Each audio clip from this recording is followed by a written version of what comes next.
सजदा रेज होकर अगर वो तौबा करता है तो अल्लाह वैसे ही खुश होता है। बुरैदा अस्लमी रज़ियल्लाहु अन्हु बयान करते हैं, अल्लाह के रसूल सल्लल्लाहु अलैहि वसल्लम के पास कबीला जुहैना की एक औरत आती है और कहती है, अल्लाह के रसूल तहिरनी या रसूल अल्लाह, अल्लाह के रसूल मुझसे पाक कीजिए, मुझे पाक कीजिए।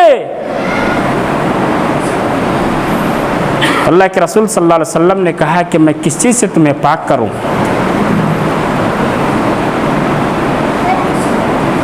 किस चीज़ से मैं पाक करूं तुम्हें? वो औरत कहती है कि मैं ज़ना का मुर्तकिब हो चुका हूं, मैं हामिला हूं, मैं ज़ना का मुर्तकिब हो चुका हूं, मैं हामिला हूं, मुझे क्या करे, गुनाह से पाक करे आप। अल्लाह के रसूल सल्लल्लाहु अलैहि वसल्लम उस औरत को रुखसत कर देते हैं और कहते हैं कि जाओ, जब तक तुम बच्चे